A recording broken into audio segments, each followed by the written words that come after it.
그의 힘의 위력으로 역사하심을 따라 믿는 우리에게 베푸신 능력의 지극히 크심이 어떠한 것을 너희로 알게 하시기를 구하노라. 그의 능력이 그리스도 안에서 역사하사 죽은 자들 가운데서 다시 살리시고 하늘에서 자기의 오른편에 앉히사 모든 통치와 권세와 능력과 주권과 이 세상뿐 아니라 오는 세상에 일컫는 모든 이름 위에 뛰어나게 하시고 또 만물을 그의 발 아래에 복종하게 하시고 그를 만물 위에 교회의 머리로 삼으셨느니라. 교회는 그의 몸이니 만물 안에서 만물을 충만하게 하시는 이의 충만함이니라.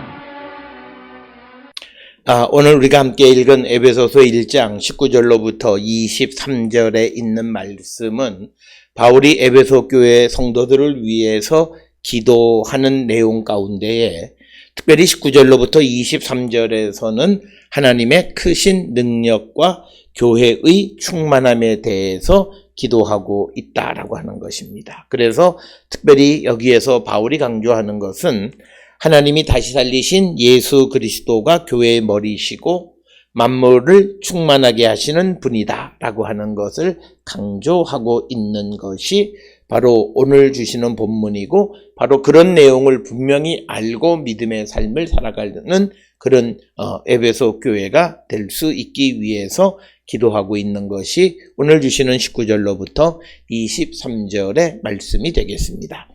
특별히 19절에서 바울은 에베소 교회 성도들을 위한 하나님의 힘이 얼마나 엄청나게 큰가를 분명하게 설명하고 있고, 또 그분의 하나님의 강한 능력의 활동을 알게 되기를 위해서 기도하는 것이 오늘 주시는 19절입니다.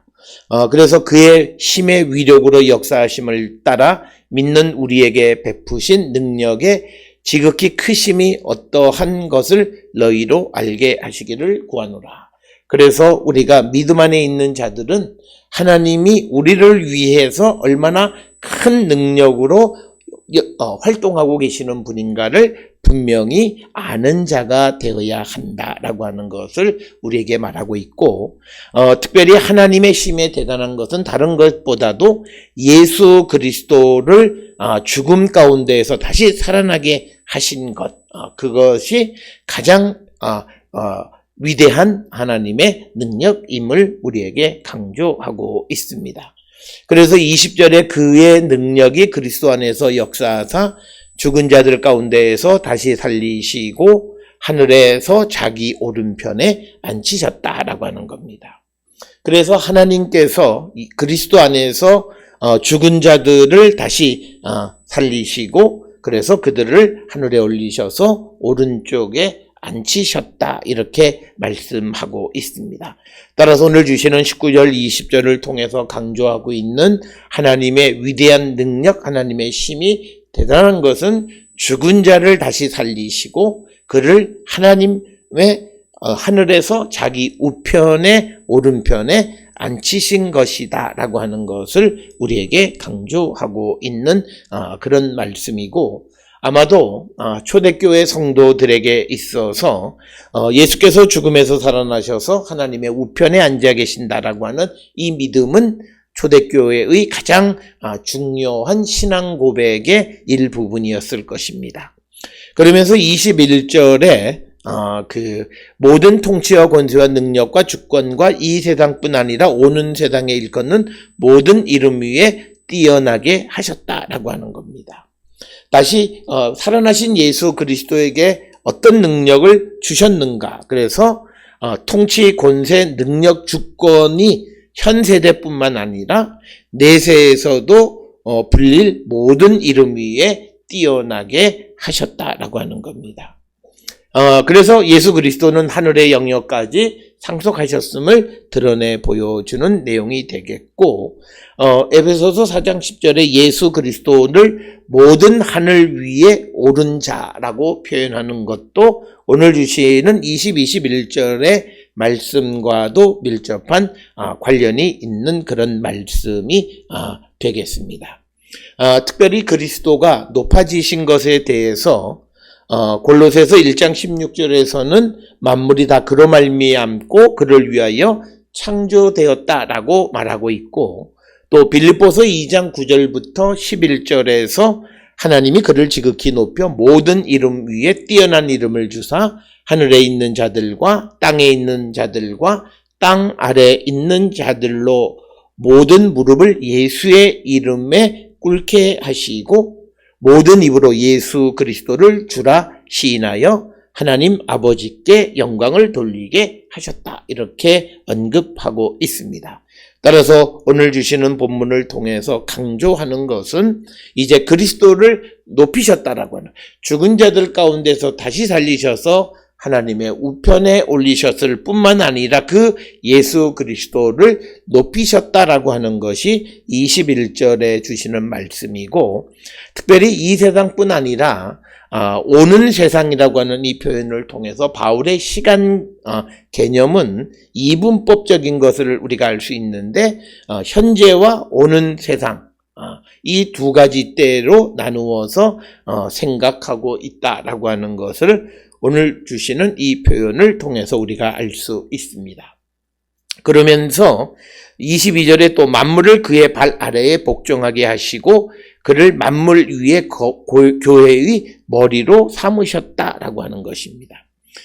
만물을 그리스도의 발 아래 복종하게 하셨다라고 하는 것은 시편 8편 6절에 만물을 그의 발 아래 두셨으니라고 하는 그 표현을 인용한 것이 되겠고, 또 히브리서 2장 6절로부터 9절에서는 이 시편 8편을 인용해서 모든 만물 위에 계시는 그리스도에 대해서 묘사하고 있는 것을 우리가 볼 수 있습니다. 그래서 오늘 주시는 22절에서는 높아지신 그리스도께서 만물을 그의 발 아래에 복종하게 하셨고, 또 그를 예수를 만물 위에 교회의 머리로 삼으셨다. 이렇게 말씀하고 있고, 23절에서 교회는 그의 몸이니 만물 안에서 만물을 충만하게 하시는 이에 충만합니다. 그래서 바울은 교회는 그리스도의 몸으로서 모든 면에서 만물을 충만하게 하시는 그리스도로 충만해져 있다. 이렇게 설명을 하고 있습니다. 그래서 바울은 교회를 그리스도로 충만한 존재로 이렇게 설명하고 있고, 이것은 우리가 교회라고 하는 것의 본질적인 그런 어떤 존재에 있어서 가장 중요한 것 중 하나가 그리스도로 충만해진 존재가 바로 교회라고 하는 것을 우리에게 가르쳐주고 있고, 그리고 교회는 골로새서 2장 9절 10절에서는 하나님으로 충만한 그리스도에 의하여서 충만한 신적 생명으로 가득 차 있는 것이 교회다. 이렇게 설명을 합니다. 따라서 오늘 우리가 믿음의 생활을 하고 이 땅에서 하나님의 일을, 그리스도의 일을 대행하는 교회는 어떤 곳이냐? 그리스도로 충만한 그런 존재이고, 더 나아가서 하나님으로 충만한 그리스도에 의해서 충만한 신적인 생명으로 가득 차 있는 곳이 바로 교회다라고 하는 것을 우리에게 말해주고 있고, 그래서 이는 하나님 아버지께서 아들인 그리스도 안에 계시고 또 아들은 제자들 안에 계신다는 요한복음의 표현과 비슷한 그런 내용이 되겠습니다. 따라서 오늘 주시는 에베소서 1장 19절로부터 23절에서 바울은 예수 그리스도를 다시 살리신 하나님께서 그 예수를 높이셨을 뿐만 아니라 교회의 머리로 만물을 충만하게 하시는 분으로 세우셨다라고 하는 것을 강조하고, 그것을 분명하게 깨닫게 되기를, 에베소 교회 성도들이 그 사실을 분명히 알게 되기를 원한다라고 하는 것이 오늘 19절로부터 23절에 나와 있는 바울의 기도의 주된 내용이 되겠습니다. 우리도 이 에베소 교회를 위해서 바울이 기도하는 내용을 통해서 우리의 믿음이 예수 그리스도에 대한 분명한 믿음의 고백을 가지고 살아가고 있는가, 그리고 오늘 우리가 섬기는 교회가 그리스도로 충만한 것인가 라고 하는 것을 다시 한번 우리가 생각해 보면서 우리의 믿음을 다시 세워가는 우리 모두가 될 수 있기를 주의 이름으로 축원합니다.